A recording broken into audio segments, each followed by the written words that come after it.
किशोरी लाल जी के बेटे राघव की शादी की बात जगह जगह चल रही थी, लेकिन किशोरी लाल जी को कोई लड़की पसंद ही नहीं आती थी। और उसकी एक ही वजह थी, किशोरी लाल जी का लालची होना। उनको लड़की वालों से मोटा दहेज चाहिए था और इसी चक्कर में एक दिन वो एक बहुत पैसे वाले के घर अपने बेटे का रिश्ता लेकर पहुंचे।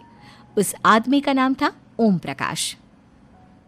देखिए किशोरी लाल जी, मेरी एक ही बेटी है और मेरी सारी संपत्ति जायदाद सब कुछ मेरी बेटी नैना का ही है। पापा, नाम से लगता है बहुत खूबसूरत होगी। कितना अच्छा नाम है ना, नैना। ओ, वैसे बात तो सही है आपकी।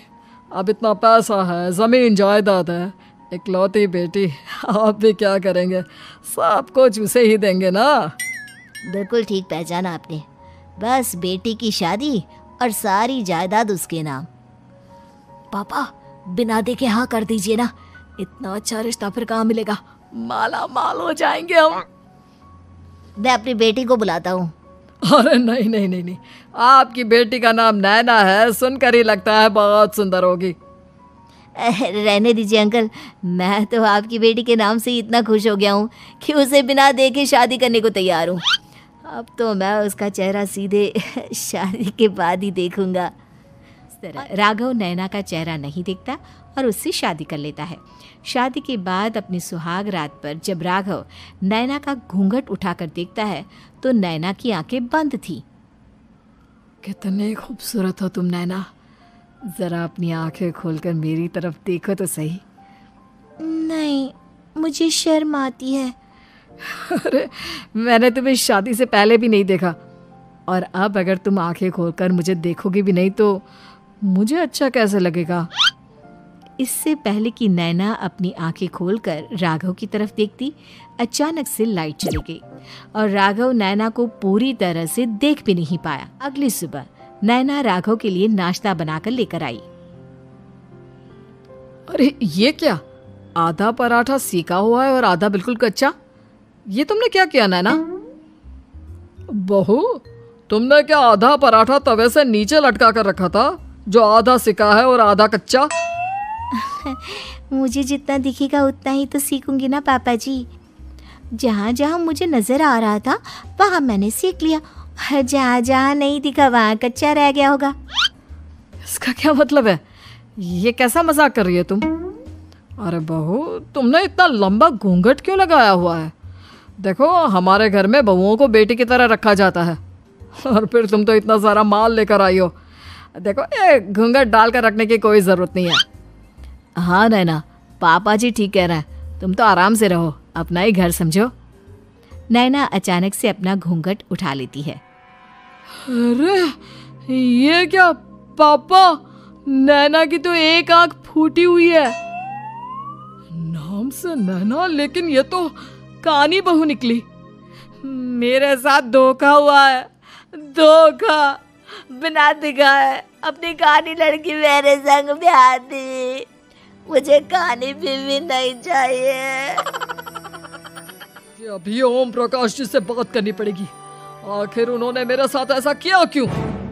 अरे, आप लोगों ने ही तो पापा से कहा था कि आप लोग शादी से पहले मुझे देखना नहीं चाहते। अब मेरे पापा पर क्यों इल्जाम लगा रहे हैं? अरे लेकिन उन्हें बताना तो चाहिए था ना कि तुम कानी हो, एक आंख से तुम्हें दिखाई नहीं देता। किशोरी लाल और राघव नाराज होकर ओम प्रकाश को अपने घर बुलाते हैं। पापा जी, ये आपने क्या किया? शादी से पहले बताया क्यों नहीं कि नैना की आंखों में परेशानी है? अरे, आप ही ने तो लड़की देखने से मना कर दिया था। अरे लेकिन आप बता तो सकते थे। आपको तो हमारी बेटी की प्रॉपर्टी चाहिए थी, वो भी पूरी की पूरी। अब क्या हुआ अगर उसे आधा दिखाई देता है? प्रॉपर्टी तो आपको पूरी मिल गई ना। अरे ये क्या बात हुई? मेरी शादी प्रॉपर्टी से नहीं, आपकी बेटी से हुई है। अब ये तो पहले सोचना चाहिए था, तब तो मेरी प्रॉपर्टी देखकर तुम्हारी जुबान लप लपा रही थी। लेकिन मैं कानी लड़की को अपनी बीवी बनाकर नहीं रख सकता। पापा, कुछ करिए ना आप। हाँ, करता हूँ। देखिए ओम प्रकाश जी, आप हमारे साथ ऐसा नहीं कर सकते। और तुम देखो, अगर तुमने मेरी बेटी से शादी तोड़ी ना तो जो भी प्रॉपर्टी मैंने तुम्हें दी है वो तो पूरी की पूरी वापस ले ही लूँगा और आधी प्रॉपर्टी तुम्हारी भी लूँगा। अरे मेरी आधी प्रॉपर्टी भला क्यों लेंगे आप? इसलिए क्योंकि मेरी बेटी को आधा नज़र आता है और उसकी नज़र अभी तक तुम्हारी आधी जायदाद पर ही पड़ी है। अब तुम उसे घर से निकालोगे तो कुछ तो लेकर जाएगी ना। और अगर हम आपकी बेटी को अपने घर की बहू बनाकर रखे तो?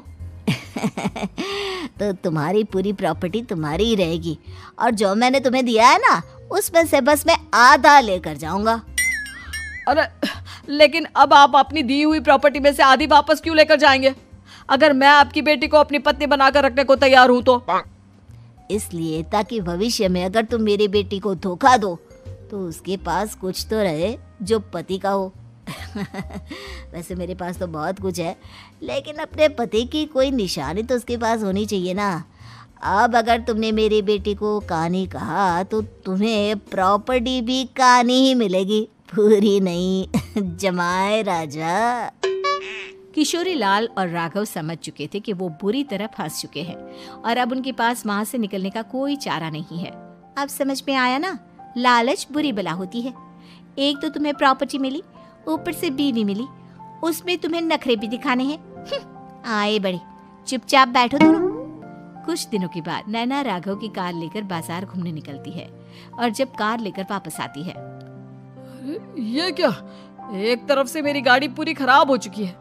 लगता है तुमने मेरी गाड़ी को किसी दूसरी गाड़ी के साथ एक्सीडेंट किया है। अरे अरे कितना बड़ा नुकसान कर दिया तुमने बहू। क्या है ना पापा जी, मुझे एक आंख से दिखाई नहीं दे रहा था, सामने से गाड़ी आ रही थी। मुझे तो सिर्फ आधा ही दिखाई दिया और वो गाड़ी मेरी कार से रगड़ते हुए निकल गई। अब मैं क्या करूं बताओ? आप इसे ठीक कराने के पैसे कौन देगा? तुम्हारे पापा। तुमने मुझसे इस तरह से बात की? अभी रुको। नैना राघव की शिकायत ओम प्रकाश को कर देती है। देखो राघव, अब जो मेरी आधी प्रॉपर्टी तुम्हारे पास थी ना उसमें से आधी और मैं लेकर जाऊंगा क्योंकि तुमने मेरी बेटी को डांटा। अरे नहीं नहीं पापा जी, गलती हो गई, माफ कर दो। गलती की तो कोई गुंजाइश ही नहीं। अगली बार मेरी बेटी को डांटा तो बची हुई आधी में से आधी और ले जाऊंगा। लालच के चक्कर में हम दोनों ने बहुत बड़ी गलती कर दी बेटा।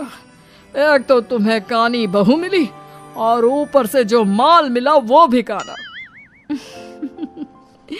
इस तरह राघव की हर एक गलती पर ओम प्रकाश उसकी प्रॉपर्टी का आधा आधा हिस्सा लेकर अपना सारा माल वापस ले गया और राघव को कानी बीवी से काम चलाना पड़ा। भाई लालच वाकई में बुरी बला है।